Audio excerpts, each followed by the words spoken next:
Hey everyone, it's Ben Hardy. Today we're looking at the Grenadier Fieldmaster. This vehicle is being provided by Warner Ineos Grenadier here in West Valley. Link to their website in the description down below. Link to my car buying guide as well. Let's get into it.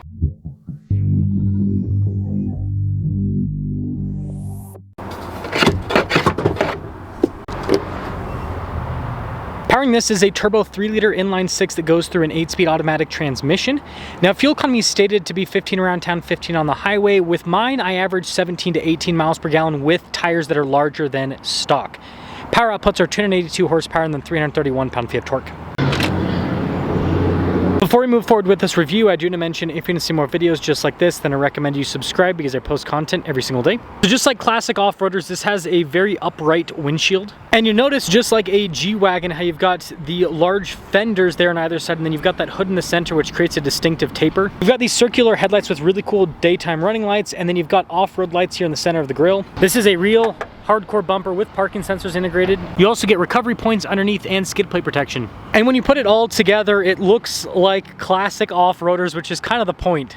Now, our tire wheel setup is 255 by 70 by 18. You get larger 18-inch wheels with the Fieldmaster package. You can see the silver with the metallic gray, pretty fancy looking. And just like old school off-roaders, this does come with a solid front axle. Now, these springs and the shocks are a pretty simplistic setup, but they're very durable. Got these rugged looking fender flares. You can see a little vent piece there on the side with a turn signal indicator. And you got cool door handles, kind of similar to a G-wagon actually. This one comes equipped with auxiliary power up top, and it has one of the best looking side profiles for a modern SUV. Now, the key fob itself is very simplistic. We've got our lock and unlock function, flip out key with it as well. In the rear, we've got this little latch just like the door handles, and that's just the half door. You pull this latch just inside, you can open up the other door. This gives you the ability to have just a small opening or a large opening with the cargo area. And speaking of the cargo area, it is very spacious. And a big part of that is the boxy design gives you a lot of vertical room. You notice that you also have these little tie-down points in the cargo area, and you've got several slots to put them. Another theme you'll see throughout the interior is materials like this that are easy to clean and very durable. This one has the additional ladder added to it. Then you've got the spare tire here on the back, just like a Jeep. Another hardcore off-road bumper with parking sensors. This one comes equipped with the tow package from the factory. And while wrapping things up with the exterior, this thing looks incredible, unlike any other modern car today. Let's now pop inside. You've got more trim here that's got a very durable feel to it. Same thing down below with all the stitching. The Fieldmaster comes with the upgraded leather seats. They are Recaro seats. They got nice stitching throughout. When it comes to space, it's very similar to a Wrangler or a Bronco with the legroom. You do get vents here in the back. We got some USB ports as well. Because of that boxy design, you've got quite a bit of headroom here in the rear. Let's now pop up front. More of that rugged, durable trim. You've got these boxy mirrors. We've got all of our window controls down below. The mirrors do have power adjustments. Now, when it comes to payload, 1475, which is great for an off-roader. Leather Recaro seats up front. They are manually adjustable. You notice with the trim here around the door seal, and then with the floors, again, very durable, and you can wash it out easily. Now again, this is old school, so flip out key that you stick in the ignition.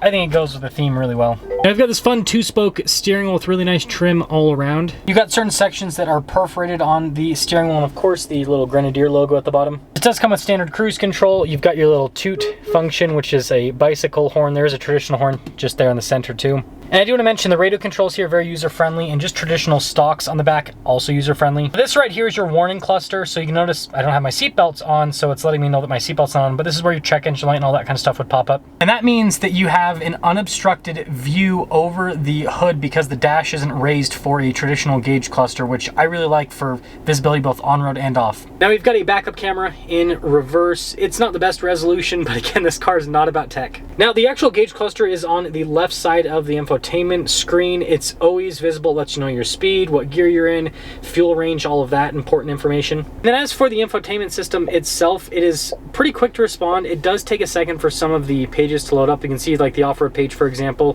One of my favorite parts about Grenadier ownership is this tab on the off-road page that shows you the statistics. So as you go on a journey, it'll let you know how far you've gone, the elevation changes, gas mileage, all of that. So it really lets you know everything. Now this one has the compass inclinometer set up here, so it lets you know what direction you're pointed at, and then the elevation as well. And we've got a ton of physical buttons down below. We've got stuff for like the seats, for the climate controls, your auto stop start, and everything has a really cool tactile feel to it. This is the driveline select. It is a square pattern, so you can have it in high or low without the center diff locked, or you can have it in high or low with the center diff locked. We of course have the BMW shifter because this has a BMW powertrain, doesn't bother me whatsoever, and then the parking brake right next to it. This is basically a physical control stack for the infotainment system if you don't want to use the touchscreen. Cup holders here, we've got a center console, again kind of like a Wrangler in terms of the sizing. Nice trim there on the top. Also like a Wrangler, you've got a grab handle, it's got some nice leather trim, and again you've got more nice trim across the dash. This one comes equipped with the Safari windows. I definitely think they're worth getting as an option.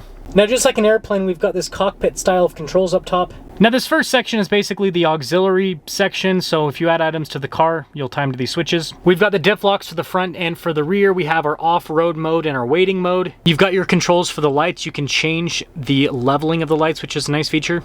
You can also turn off the stability control. We've got our downhill assist as well. And then finally, you've got the interior lights. So it looks like Ineos has actually updated their window stickers for 2025 to be a little bit more user-friendly with rating them. Anyways, this is, again, a Fieldmaster. You guys can see the base MSRP here, and then after all of the options, $91,745. Let's see how this performs. I will tell you, I love sticking the key in the ignition. Again, it just adds to the experience, the theater. My Grenadier now has like 10,000 miles on it, and so... you know, when I review these new Grenadiers, right, I'll give you guys a little bit of insight because I happen to own one of these vehicles. Sorry, let me see if the GoPro's... Okay, I think it's good. Now, what I will say is, I miss the, this has the new car smell. The Grenadier has a very distinctive new car smell. Mine no longer has that because I got 10,000 miles on it. But it's like I get in this and I'm like, I miss that new car smell.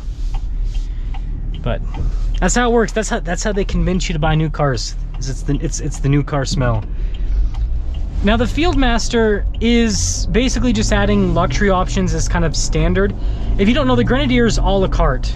What that means is you can just add pretty much anything you want to the car, doesn't matter the package you have.